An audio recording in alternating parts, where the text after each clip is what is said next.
아멘. 예, 오늘 이 말씀을 중심으로 거룩을 지키는 것이 능력이다. 거룩을 지키는 것이 능력이다라는 제목으로 주정한 목사님 하나님 말씀을 증거하시겠습니다.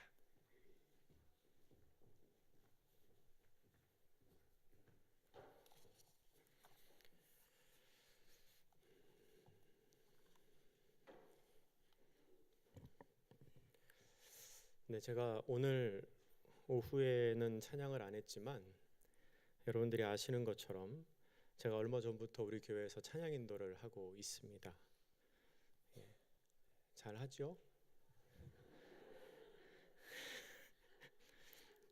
제가 저희 교회 오기 전에 한 15년 정도 찬양 인도를 했었습니다. 그냥 갑자기 한 건 아니고요. 계속 했었습니다. 근데 우리 교회 와서는 1년 정도 찬양을 전혀 안 했는데요. 어떤 분이 찬양 인도 하는 거 보고 그런 얘기 하시더라고요. 그동안 찬양하고 싶으셔서 어떻게 참으셨어요? 찬양하고 싶어 어떻게 참으셨어요? 그래요. 근데 제가 사실 별로 아쉬움은 없었는데요. 근데 막상 다시 찬양 인도를 하게 되니까 참 감사하더라고요. 참 감사하고 또 개인적으로는 언제 또 이런 기회가 주어질지 모르기 때문에 내가 마지막일 수도 있겠다라는 마음으로 열심히 하려고 생각하고 있습니다. 근데 사실 저는 찬양하는 것, 그 노래하는 데 있어서 굉장히 열등감이 많았던 사람입니다. 저의 원래 가족들 중에서 제가 노래를 제일 못하거든요. 이렇게 말하면 어떤 분은 참 자랑도 가지가지로 한다고. 근데 사실은 그렇습니다. 요새는 별로 기회가 없는데 예전에 가족들끼리 그 노래방을 가면 제가 끝까지 부를 수 있는 노래가 별로 없었습니다. 그래서 제가 어린 나이에 참 좌절을 많이 했습니다. 난 왜 이렇게 노래를 못할까? 근데 그게 왜 그랬냐면 생각해 보니까 그 우리나라 가요들은 노래방 가면 가요 많이 부르잖아요. 근데 우리나라 가요들은 후반부에 가면 음이 되게 높게 올라갑니다. 고음이 많이 나와요. 저는 고음이 잘 안 나거든요. 그러니까 노래를 끝까지 부를 수가 없는 겁니다. 시작을 잘하는데 끝에는 부를 수가 없는 거예요. 그래서 노래하는 거 사실 되게 싫어했었습니다. 근데 제가 찾아보니까 끝까지 부를 수 있는 노래가 있더라고요. 예, 있더라고요. 혹시 어떤 노래인지 짐작이 가시나요? 찬송가하고 복음성가. 찬송가하고 복음성가. 교회에서 부르는 노래는 여러분 악보 보시면 그 오선지의 제일 위에 줄을 거의 안 넘어가거든요. 근데 제가 거기까지는 소리가 나니까 그리고 또 감사하게 낮은 음은 그 낮은 음 자리 제일 아래줄까지 소리가 나니까 교회 안에서 부르는 노래들은 뭐 거의 다 부를 수가 있는 겁니다. 제가 어느 날 그 사실을 알았을 때 마음속으로 드는 생각이 있었습니다. 하나님께서 찬송가 부르라고 딱 그 음역대에 맞는 목소리를 주셨구나. 제가 그 사실을 깨닫고 그날로 가요를 끊고 찬양만 열심히 부르며 살고 있습니다. 생각해보면 정말 하나님 은혜입니다. 노래에 열등감이 참 많았거든요. 노래하는 거 별로 좋아하지 않았는데 찬양할 수 있게 하신 것만 해도 하나님의 은혜인데 그것도 가장 앞자리에서 다른 사람들 앞에서 찬양 인도까지 하게 하시니 얼마나 큰 하나님의 은혜인지 모르겠습니다. 오늘 우리가 함께 읽은 이 본문에는 저와는 감히 비교할 수도 없는 아주 깊은 상실감과 깊은 열등감에 빠진 한 여인이 나옵니다. 그는 그때 당시 여성의 가장 중요한 사명이라고 할 수 있는 아이를 낳는 일에 계속 실패했던 여인입니다. 그 당시 여성의 존재 가치는 아이를 낳는 것을 통해서 완성이 되었는데 그 여인은 계속 아이 낳는 일에 실패했습니다. 얼마나 큰 괴로움과 열등감에 사로잡혀 있었을까요? 우리는 비슷한 시기에 아이를 낳지 못해서 굉장히 괴로워하던 사무엘상 1장에 나오는 한나의 이야기를 이미 알고 있습니다. 그 한나의 이야기를 통해 오늘 본문의 이 여인도 아이를 낳지 못했을 때 얼마나 괴로웠을지를 짐작해 볼 수 있습니다. 그런데 그 여인에게 놀라운 일이 일어나기 시작합니다. 갑자기 하나님의 사자가 나타나서 이렇게 말하는 겁니다. 네가 이제 임신해서 아들을 낳을 것이다. 지금까지 임신을 하지 못했던 여인에게 아들이 생긴다니 이게 얼마나 놀라운 일입니까? 자기에게는 불가능하다고 생각했던 일이 이제 일어나려고 하는 겁니다. 그런데 하나님의 사자의 말은 거기서 그치지 않습니다. 이어서 이렇게 말합니다. 그리고 그 아들이 블레셋으로부터 이스라엘을 구원하기 시작할 것이다.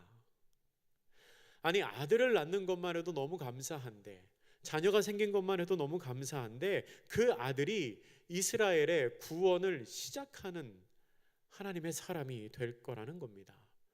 정말로 놀라운 하나님의 은혜이지요. 여러분, 오랫동안 임신하지 못하여 아이를 낳지 못하는 여인에게서 이스라엘을 구원할 자가 나온다는 것은 하나의 상징입니다. 사사기를 처음부터 읽어왔던 분들은 오늘 본문을 보면서 뭔가 좀 이상한 점을 느끼실 수 있습니다. 삼손 이전에도 많은 사사들이 나오는데요, 하나님께서 이전의 사사들을 보내셨던 것과 오늘 본문은 조금 패턴이 다릅니다. 앞에 나왔던 사사들과는 다르게 삼손의 등장에는 한 가지 빠진 게 있습니다. 뭔가 하면 이스라엘 민족이 간구하는 내용이 빠졌습니다. 보통은 이방 민족의 압제에 힘들어하는 이스라엘이 하나님께 간구할 때, 하나님께 부르짖을 때 하나님께서 그들을 구원하실 수 있는 구원자, 사사를 보내주셨는데, 오늘 본문에서는 그러한 간구의 과정이 없음에도 불구하고 하나님께서 직접 천사를 보내서, 하나님의 사자를 보내서 구원자가 태어날 거라고 선포를 하십니다. 그렇다면 이스라엘 민족은 왜 블레셋의 압제 속에서도 하나님께 간구하지 않았을까요? 왜 부르짖지 않았을까요? 학자들은 이스라엘 자손들이 극도로 타락해서 너무 많이 죄에 빠져 있어서 하나님께 간구할 힘도, 그렇게 부르짖을 생각도 없었다고 설명합니다. 이미 그렇게 사는 게 익숙한 겁니다. 나를 압제하는 그 사람에게 맞서 싸워서 내가 살아야 하는 그 땅을 회복시키려고 하는 생각이 아니라 그냥 그들을 피해서 사는 게 편한 겁니다. 그냥 그렇게 타협하면서 사는 게 어느새 습관이 된 겁니다. 그런 상황이 되니까 압제가 압제처럼 느껴지지도 않았을 겁니다. 저 사람들은 원래부터 우리를 괴롭히는 사람이고 우리는 원래부터 그렇게 괴롭힘 당하는 사람으로 생각하며 지금 억눌려 있는 이 현실이 마치 당연한 것처럼, 평범한 것처럼 여겨졌을 것입니다. 마치 스스로는 생명을 잉태할 수 없었던 한 여인과 같이 이스라엘 민족 스스로는 아무것도 할 능력도 생각도 의지도 없었습니다. 그래서 그런 이스라엘 민족에게 하나님께서 직접 사자를 보내어 은혜를 베풀어 주십니다. 무엇을 간구해야 할지조차 모르는 사람들에게, 이제는 악에 짓눌려 사는 것이 익숙하고 그냥 이렇게 살다가 죽는 것이 당연한 것으로 생각하고 있는 사람들에게 하나님께서는 그들을 회복시키기 위해서 직접 관여하시며 직접 구원자가 나타날 거라고 선언을 하고 계신 겁니다. 어느 날 여호와의 사자가 마노아의 아내에게 나타나서 이렇게 말합니다. 오늘 본문의 3절과 5절의 하반절을 제가 한번 읽어보겠습니다. 여호와의 사자가 그 여인에게 나타나서 그에게 이르시되, 보라, 내가 본래 임신하지 못함으로 출산하지 못하였으나 이제 임신하여 아들을 낳으리니 그가 블레셋 사람의 손에서 이스라엘을 구원하기 시작하리라 하시니. 아멘. 하나님께서 은혜로 주신 그 아들이 이제 이스라엘을 블레셋의 손에서 구원하기 시작할 거라는 겁니다. 그런데 그 일이 이루어지기 위해서는 꼭 필요한 조건이 있습니다. 오늘 본문 4절과 5절의 상반절에 나오는 내용입니다. 우리 같이 한번 읽겠습니다. 시작. 그러므로 너는 삼가 포도주와 독주를 마시지 말며 어떤 부정한 것도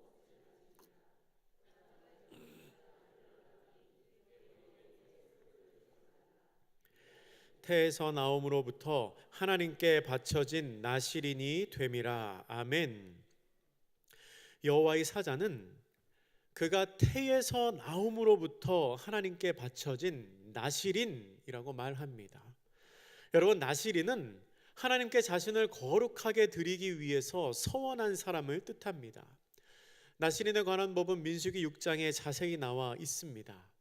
그런데 이제 태어날 그 아이도 하나님께 바쳐질 나실인이기 때문에 그 아이를 거룩하게 구별하여 하나님께 바쳐야 한다는 겁니다. 그러기 위해서 그 아이가 지켜야 할 법이 있는데 바로 오늘 본문 4절과 5절에 나오는 내용입니다. 여러분, 이 나실인의 법은 한마디로 말하면 거룩하라라는 명령입니다.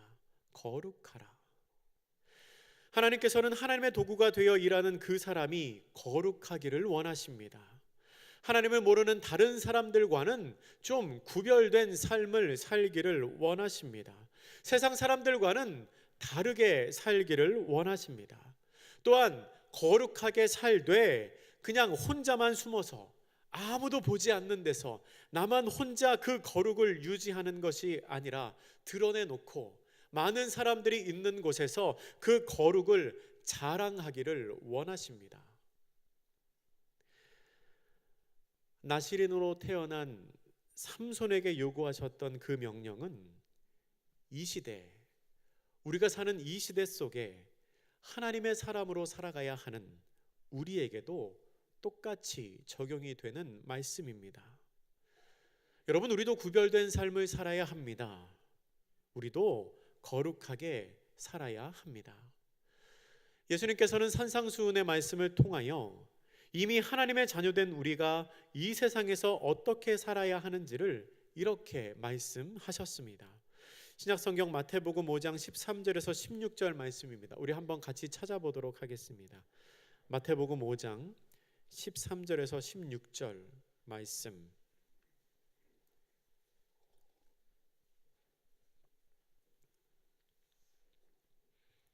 찾으셨으면 조금 길긴 하지만 우리가 한 목소리로 같이 읽겠습니다. 시작. 너희는 세상의 소금이니 소금이 만일 그 맛을 잃으면 무엇으로 짜게 하리요? 후에는 아무 쓸데 없어 다만 밖에 버려져 사람에게 밟힐 뿐이니라. 너희는 세상의 빛이라. 산 위에 있는 동네가 숨겨지지 못할 것이요 사람이 등불을 켜서 말 아래에 두지 아니하고 등경 위에 두나니 이러므로 집안 모든 사람에게 비치느니라. 이같이 너희 빛이 사람 앞에 비치게 하여 그들로 너희 착한 행실을 보고 하늘에 계신 너희 아버지께 영광을 돌리게 하라. 아멘. 예수님께서는 이 말씀에서 분명히 우리에게 말씀하고 계십니다. 너희는 세상의 소금이다. 너희는 세상의 빛이다. 여러분, 소금과 빛이 그 역할을 제대로 감당하기 위해서는 두 가지의 조건이 충족되어야 합니다. 먼저 소금끼리 빛끼리 모여 있으면 안 됩니다. 소금이 소금끼리 있을 때는 소금으로서의 별 의미가 없습니다. 빛이 환한 곳에는 빛 하나가 더해지는 게 크게 의미가 없습니다. 환한 대낮에 손전등 들고 다니는 사람은 좀 이상한 사람입니다. 이미 간이 다 맞춰진 음식에 소금을 더 넣는 사람도 좀 이상한 사람이지요. 그건 소금과 빛의 역할을 제대로 감당하지 못하는 것일 뿐만 아니라 오히려 그 가치를 낭비하는 일입니다. 그래서 예수님께서는 이렇게 분명히 말씀하고 계신 겁니다. 너희는 세상의 소금이다. 너희는 세상의 빛이다. 여러분, 우리는 교회의 소금이 아닙니다. 교회의 빛이 아닙니다. 소금과 빛은 그것이 결핍되어 있는 곳에 갔을 때 그 가치를 인정받습니다. 어두운 곳, 썩어진 곳이 우리 그리스도인들이 있어야 할 자리입니다. 두 번째로, 자신이 있는 그곳에서 소금과 빛의 속성을 잃어버리면 안 됩니다. 소금과 빛의 역할을 감당하기 위해서는 맛을 잃어버린 곳, 부패한 곳, 어두운 곳에 가야 하는데 문제는 거기서 그 상황에 동화되면 안 된다는 겁니다. 내가 어두움을 밝혀야지 어두운 곳에 가서 나까지 어두워져 버리면 안 됩니다. 내가 썩는 것을 막아야지 그곳에 가서 나도 같이 썩어져 버리면 안 됩니다. 그러면 더 이상 소금과 빛이 아니게 됩니다. 그렇게 소금과 빛의 속성을 잃어버리지 않기 위해서는 우리에게 거룩의 능력이 필요합니다. 거룩을 지키는 능력이 필요합니다. 또한 그 거룩을 지키는 것이 우리의 능력이 됩니다. 여러분, 우리는 분명히 세상 속에서 살아야 하지만 세상과는 달라야 합니다. 구별되어야 합니다. 세상이 틀린 것을 옳다고 말하고, 이제는 시대가 바뀌었다고 말하고, 누구나 다 그렇게 살아간다고 말하고, 심지어는 하나님도 이해하실 거야 라고 말하며 우리를 유혹해도, 여러분, 우리는 그 유혹에 넘어져서는 안 됩니다. 그렇게 세상과 같아지는 순간 우리의 거룩의 능력은 사라집니다. 그렇다면 우리가 어떻게 거룩하게 살 수 있을까요? 우리가 어떻게 그 거룩의 능력을 유지할 수 있을까요? 거룩의 능력은 자각하는 것에서 나옵니다. 내가 스스로 그런 존재라는 것을 깨닫는 데서 나옵니다. 제가 다녔던 신학교, 제가 서울의 장신대 신대원 졸업했는데요. 그 장신대에서는 학부생이든지, 그러니까 대학생이든지 신대원생이든지 상관없이 잘 모르는 사람은 그냥 전도사님이라고 부릅니다. 전도사님. 실제로 뭐 사역을 하는지 안 하는지 그것과는 상관없이 그냥 호칭이 조금 애매하면 그냥 전도사님이라고 부르는 겁니다. 근데 처음 전도사님이라는 말을 들은 신입생들은 그 낯선 호칭에 좀 당황을 합니다. 다른 사람 부르는 걸로 착각하기도 하고요. 그리고 그렇게 부르면 저 전도사 아닌데요 라고 말하기도 합니다. 이 전도사라는 말이 신학교에 들어오기 전에는 매우 특별한 호칭 아닙니까?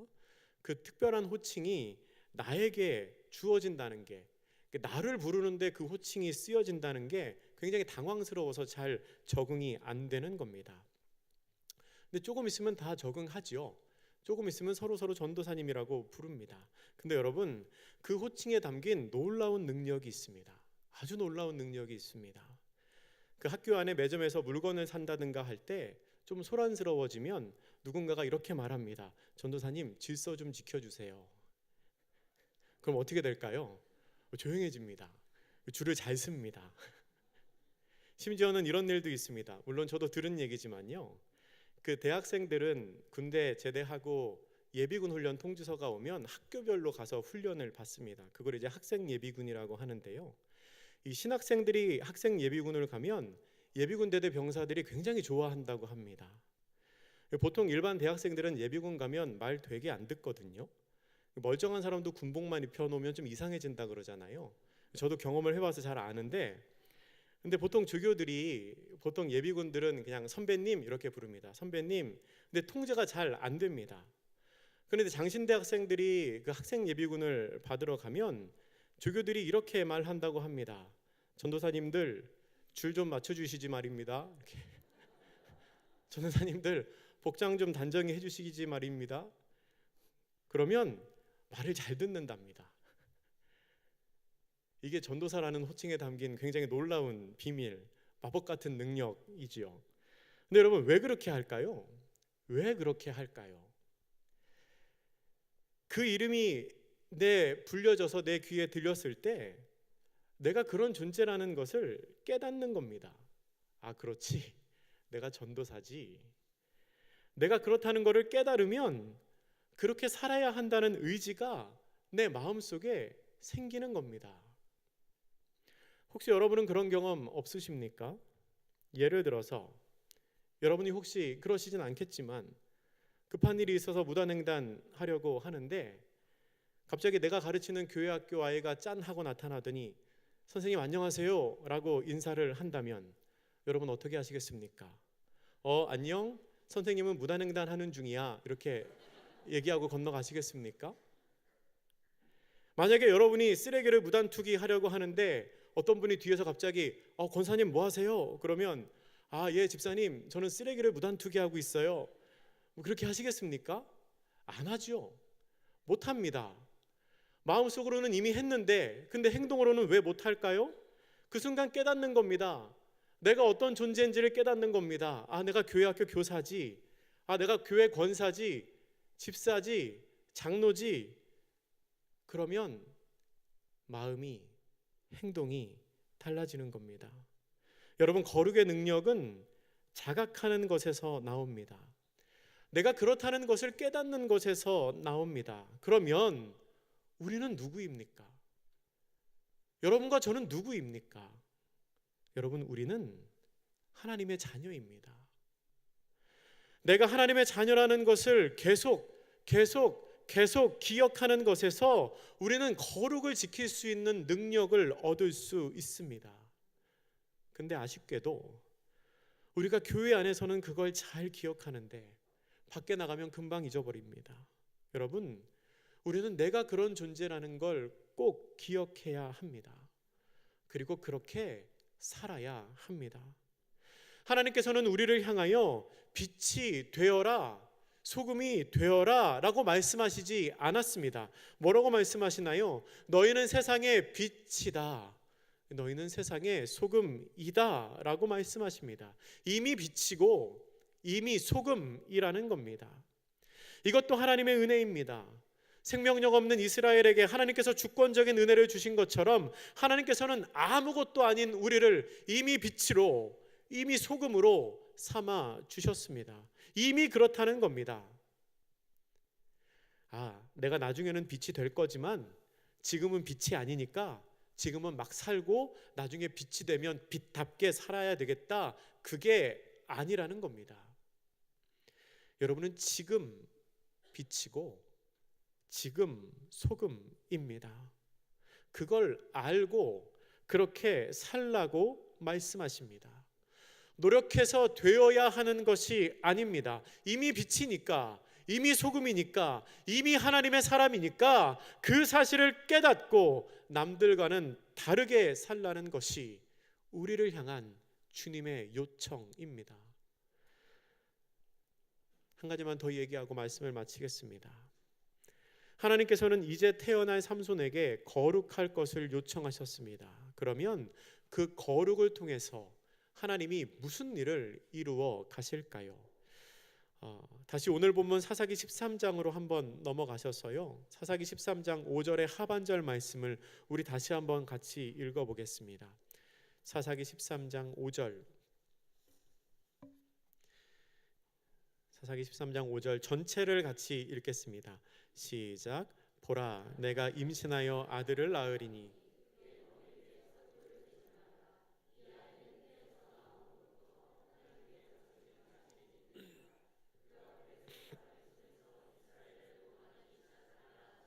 아멘, 아멘. 하나님께서는 거룩할 것을 요청하시면서 마지막에 이렇게 이야기하십니다. 그가 블레셋 사람의 손에서 이스라엘을 구원하기 시작하리라.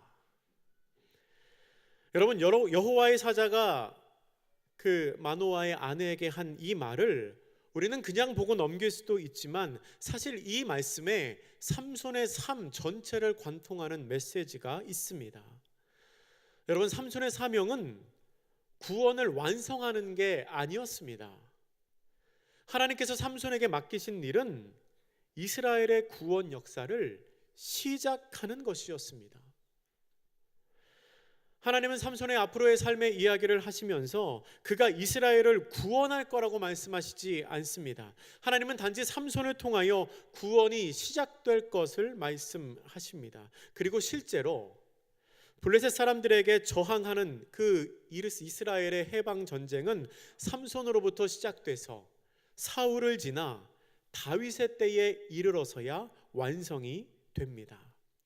그러니까 그것은 한순간에 완성되는 일이 아니라 점차적으로 성취되는 일이라는 겁니다. 그러니까 삼손은 하나님께서 계획하신 삼손을 지나 사울을 거쳐 다윗에 이르러서야 완성되는 그 블레셋에 대한 이스라엘의 해방을 시작한 사람이라는 겁니다. 삼손의 역할은 단지 그 일을 시작하는 것뿐이었습니다.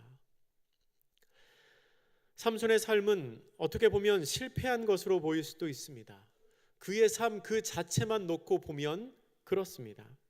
그는 하나님께서 기뻐하시지 않을 만한 행동을 많이 한 사람이었습니다. 또한 다른 사사들과는 달리 그가 죽은 뒤에 그 땅이 평안했다는 기록도 없습니다. 하지만 그렇다고 할지라도, 설사 삼손이 실패했다고 할지라도 그 삼손의 실패가 하나님의 실패는 아닙니다. 그 삼손의 실패는 하나님의 역사를 이루어가는 과정이었습니다. 삼손은 그저 시작하는 사람이었고 그는 그 사명을 훌륭히 감당했습니다. 여러분, 우리의 삶도 마찬가지입니다. 우리는 그냥 하나님의 말씀대로 살면 됩니다. 내가 구원의 완성을 이루려고 하면 욕심이 생깁니다. 조급하게 됩니다. 잘못 가고 있는 것 같아서 자꾸 의심이 듭니다. 그게 아니고요. 그게 아니고 우리는 그냥 거룩하게 살면 됩니다. 하나님께서 우리에게 허락하신 그 삶의 지경 안에서 그냥 내가 할 수 있는 대로 최선을 다하여 하나님의 말씀을 지키며 살아가면 됩니다. 여러분의 삶에 어떤 거대 담론이 필요한 게 아닙니다. 특별한 무언가를 하지 않으셔도 됩니다. 그냥 오늘 하루 하나님의 뜻대로 살면 됩니다. 내가 하나님의 사람이라는 것을 자각하고 하나님의 사람으로서 어떻게 할지 고민하고 실천하면 됩니다. 그러면 그러한 내 작은 거룩이 하나님의 구원 역사의 시작이 됩니다. 구원의 완성은 하나님이 하실 겁니다. 내가 고민할 일이 아닙니다. 내가 할 일은 그냥 내 삶에서 거룩을 지켜가는 일입니다. 그게 우리를 향한 하나님의 계획입니다. 여러분, 우리는 하나님의 자녀입니다. 이미 세상에 비치고 세상의 소금입니다. 이 사실을 잊지 말고 하나님을 알지 못하는 사람들과는 좀 다르게 사는, 구별되게 사는, 거룩하게 사는 복된 성도님들이 되시기를 주님의 이름으로 축복합니다. 기도하겠습니다. 사랑의 하나님, 하나님께서 은혜를 베푸셔서 간구할 힘조차 없는 이스라엘을 향한 구원 계획을 시작하시는 모습을 봅니다. 모든 것이 하나님의 은혜이지만 그러나 그 중에도 주님께서는 저희들이 해야 할 몫을 남겨두셨습니다. 그것은 거룩을 지키는 일입니다.